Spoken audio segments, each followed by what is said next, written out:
Hello friends, welcome to our channel English for all. आज की इस वीडियो में हम दोस्तों पर्सोनिफिकेशन के बारे में पढ़ेंगे। पिछले दो वीडियो में अपन ने सिमिली और मेटाफर इन दो फिगर ऑफ स्पीच को पढ़ा था। आज हम पर्सोनिफिकेशन के बारे में पढ़ेंगे। अगर आपने पिछले दो वीडियो नहीं देखे हैं तो उन्हें एक बार ज़रूर देख लीजिएगा, क्योंकि सारा ये जो यूनिट 2 जो अपन पढ़ रहे हैं रीड की, वो अगर आप सीक्वेंस से पढ़ेंगे तो ये आपको ज़्यादा बेनिफिट करेगा। तो चलिए दोस्तों, देखते हैं आज अपन पर्सोनिफिकेशन के बारे में।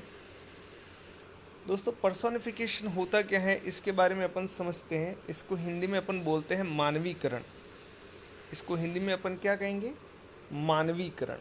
मानवीकरण का अर्थ ये होता है दोस्तों कि जब आप किसी इनएनिमेट थिंग यानी नॉन लिविंग थिंग, कोई ऑब्जेक्ट है उसको, या किसी नॉन लिविंग थिंग भाव को आप इस तरह से बात करते हो मानो वह सजीव हो, मानो वो एनिमेट हो, मानो उसके अंदर जीव हो। इस तरह से जब आप किसी इनएनिमेट ऑब्जेक्ट, किसी निर्जीव वस्तु के बारे में बात करते हैं तो इसे कहते हैं अपन पर्सोनिफिकेशन। इसकी डेफिनेशन अपन देखें तो अपन कह सकते हैं कि इन पर्सोनिफिकेशन इन एनिमेट ऑब्जेक्ट्स। इन एनिमेट का क्या अर्थ होता है? ऐसे ऑब्जेक्ट्स जिसके अंदर जान नहीं हो, है ना, निर्जीव जिसको अपन कहते हैं। या फिर एब्स्ट्रैक्ट नोशन। एब्स्ट्रैक्ट नोशन यानी ऐसे भाव जिसके बारे में हम केवल सोच सकते हैं। अमूर्त चीज़ें जो होती हैं उनके बारे में हम इस तरह से बात करते हैं, किस तरह से? As having life and intelligence, मानो उनके अंदर जीवन हो, मानो उनके अंदर जान हो। इस तरह से जब अपन बात करते हैं तो तब उसको अपन क्या कहते हैं? पर्सोनिफिकेशन। तो अपन ये कह सकते हैं कि जब निर्जीव वस्तुओं को सजीव वस्तुओं की तरह माना जाता है तो उसे हम क्या कहेंगे? पर्सोनिफिकेशन या मानवीकरण कहेंगे इसे। ठीक है। इसकी और डेफिनेशन के तौर पर अगर अपन आगे बढ़ते हैं तो अपन कहेंगे कि personification is a figure of speech in which, personification एक ऐसा फिगर ऑफ स्पीच है जिसके अंदर अ थिंग कोई वस्तु, एन आइडिया कोई भाव, और एन एनिमल कोई जानवर, इन सबको अपन क्या मानते हैं दोस्तों? इन एनिमेट की तरह ट्रीट करते हैं। एनिमल भले सजीव होते हैं लेकिन आपने देखा होगा कि इनके लिए अपन इट का यूज़ करते हैं। तो उनको क्या किया जाता है? Is given human attributes. हम उनके बारे में ऐसे बात करते हैं मानो वो इंसान हो। The non human objects are portrayed in such a way. ये ऐसे ऑब्जेक्ट्स जो ह्यूमन नहीं हैं उनको इस तरह से चित्रित किया जाता है that we feel they have the ability to act like human being. हम उनके बारे में ऐसे बात करते हैं मानो उनके अंदर जीवन हो। जैसे कि एग्जाम्पल मैं आपको बताता हूँ। जब हम कहते हैं कि द स्काई वीव्स, आपको पता है द स्काई वीव्स ये शब्द है। अब स्काई जो है इसको निर्जीव माना गया, आकाश को। क्या वो रो सकता है? कभी नहीं। लेकिन जब अपन यूँ कहते हैं कि द स्काई वीव्स, निर्जीव वस्तु को हम ऐसी बात करते हैं उसके बारे में मानो वह सजीव हो, तो अपन ये कहेंगे कि ये पर्सनिफिकेशन है। तो we are giving the sky the ability to cry. हम यहाँ पर आकाश को क्या कर रहे हैं? क्राई यानी चिल्लाने की एक एबिलिटी उसे दे रहे हैं, जो वास्तव में किससे संबंध रखती है? एक ह्यूमन बीइंग से। ये एक ह्यूमन क्वालिटी है। तो जब निर्जीव वस्तु को अपन एक सजीव वस्तु की तरह ट्रीट करते हैं, उसको ऐसा मानते हैं कि मानो वो सजीव है, तो हम उसे कहते हैं पर्सोनिफिकेशन। ठीक है दोस्तों, इसके एग्जाम्पल के थ्रू मैं आपको बताता हूँ। इसके अंदर अपन ये ध्यान में रखना है आपको दोस्तों मेन, कि एक तो अपन को ये ध्यान में रखना है उसका सब्जेक्ट, यानी उस सेंटेंस के अंदर जिसके बारे में हम बात कर रहे हैं उसके लिए क्रिया कौन सी प्रयोग की जा रही है। क्या कोई ऐसी क्रिया है जो वास्तव में हम किसके लिए प्रयोग करते हैं? इंसानों के लिए। तो अगर हमने ऐसी क्रिया का प्रयोग निर्जीव वस्तु के लिए किया तो हम कहेंगे कि वो एक पर्सोनिफिकेशन का एग्जाम्पल है। जैसे कि यहाँ पर देखिए, laughter holding both her side. अब यहाँ पर देखना, लाफ्टर जो है वो एक इनएनिमेट यानी नॉन लिविंग थिंग है, निर्जीव वस्तु की तरह मानते हैं अपन। इसके लिए अपन ने क्रिया कौन सी प्रयोग की है? होल्डिंग। होल्ड का अर्थ होता है पकड़ना। तो laughter holding both her side यानी हंसी उसके दोनों हाथ या दोनों उसके किनारे पकड़ रही थी। तो पकड़ना जो है वो एक इंसान का गुण है जिसका प्रयोग अपन ने किसके लिए किया है? लाफ्टर के लिए। तो अपन कहेंगे यहाँ पर क्या हुआ, हमने इनएनिमेट चीज़ को या नॉन लिविंग थिंग को एक लिविंग थिंग की तरह माना, इसलिए अपन कहेंगे कि ये किसका एग्जाम्पल है, पर्सोनिफिकेशन का। इसी तरह से death lays her icy hands on the king, यहाँ पर भी देखना डेथ जो है वो क्या है, नॉन लिविंग थिंग की तरह ट्रीट किया गया है डेथ, लेकिन आपने जो क्रिया प्रयोग की वो कौन सी की, लेज यानी रखना। तो death lays her icy hands on the king, तो यहाँ पर क्या हुआ, यहाँ पर भी आपने नॉन लिविंग थिंग को या एब्स्ट्रैक्ट थिंग को आपने किस तरह माना, मानो उसके अंदर जान हो, तो अपन कहेंगे कि ये एक पर्सोनिफिकेशन का एग्जाम्पल है। इसी तरह से pride goes forth on horse back and gay but comes back on foot and begs its way. अब देखना यहाँ पर भी आपने प्राइड शब्द का यूज़ किया है। ये क्या है, एक एब्स्ट्रैक्ट थिंग है, अमूर्त चीज़ है जिसको अपन देख नहीं सकते, या यूँ कहें तो ये एक नॉन लिविंग थिंग है, लेकिन इसके लिए आपने प्रयोग की है क्रिया, एक तो गोज, ठीक है ना, इसी तरह से कम्स, इसी तरह से बैग्स। देखना ये सारी क्रियाएं, गो यानी जाना, कम यानी आना, ये कौन करता है, ये एक लिविंग थिंग करती है, लेकिन फिर भी आपने प्राइड के लिए इन शब्दों का प्रयोग किया, तो अपन कहेंगे कि ये किसका एग्जाम्पल है, ये भी पर्सोनिफिकेशन का एग्जाम्पल है। इसी तरह से the fog comes on the little cat feet, ये लाइन रिपीट होगी दोस्तों उसके बाद वाली।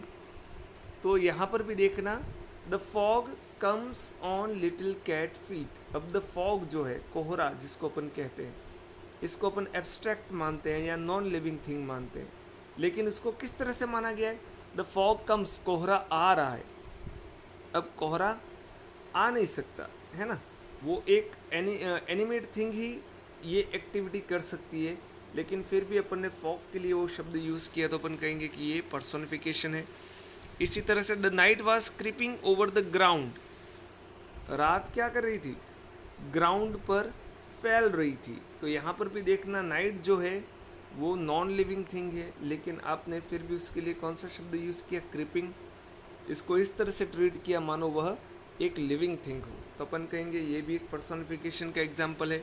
इसी तरह से the shadow of the moon danced on the lake, earth has swallowed all my hopes, ये दोनों देखना आप। यहाँ पर भी देखना the shadow of the moon, चंद्रमा की जो छाया है वो क्या कर रही थी, डांस। आपने क्रिया देखना डांस का प्रयोग किया है, जो कि अपन लिविंग थिंग के लिए करते हैं, लेकिन यहाँ पर कवि या लेखक जो भी है इसने किसके लिए प्रयोग किया है, the shade of the moon के लिए। इसी तरह से earth has swallowed all my hope, swallow का अर्थ होता है निगलना, और अर्थ जो है वो नॉन लिविंग थिंग है, लेकिन फिर भी इसके लिए अपन ने कौन से वर्ब का प्रयोग किया, स्वॉलो। तो अपन कह सकते हैं कि ये भी एक पर्सोनिफिकेशन का एग्जाम्पल है। इसी तरह से थंडर ग्रम्बल्ड, ग्रम्बल्ड का अर्थ होता है गुस्सा करना, and rain drops reported for duty, और रेन ड्रॉप्स ने क्या किया, ड्यूटी करने वो आ गए। अब देखना जो भी क्रिया जो यूज़ हो रही है दोस्तों, वो सबसे मेन चीज़ इसमें एक ही होती है, एक तो इसमें आप सब्जेक्ट की तरफ ध्यान देखना, और दूसरा उसके लिए जो वर्ब यूज़ हुई है वो अपन को फोकस करके। अब आप इधर दोनों तरफ देखना, थंडर ग्रम्बल्ड, तूफान ने क्या किया, गुस्सा किया। अब गुस्सा करना एक किसका करेक्टरिस्टिक है, एक लिविंग थिंग का है, लेकिन फिर भी आपने एक नॉन लिविंग थिंग के लिए इसका यूज़ किया। इसी तरह से रेन ड्रॉप्स, बारिश की बूंदें, रिपोर्ट इट, अब रिपोर्ट करना यानी सूचना देना, ये कौन करता है, ये लिविंग थिंग करती है, लेकिन फिर भी आपने नॉन लिविंग थिंग के लिए इसका यूज़ किया। इसी तरह से justice is blind and at times deaf, न्याय कभी कभी अंधा होता है और कभी कभी बहरा। तो यहाँ पर भी आपने देखा न्याय के लिए आपने किन शब्दों का प्रयोग किया है, डीफ और ब्लाइंड, जो कि वो क्या होते हैं, नॉन लिविंग थिंग होते हैं। ठीक है दोस्तों, तो इस तरह से आगे अपन और देखते हैं। सॉरी ये स्लाइड रिपीट हो गई है दोस्तों,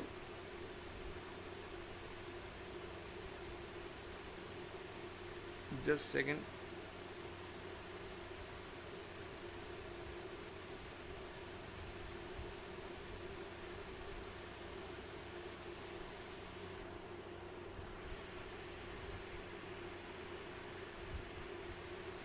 तो आगे देखते हैं अपन।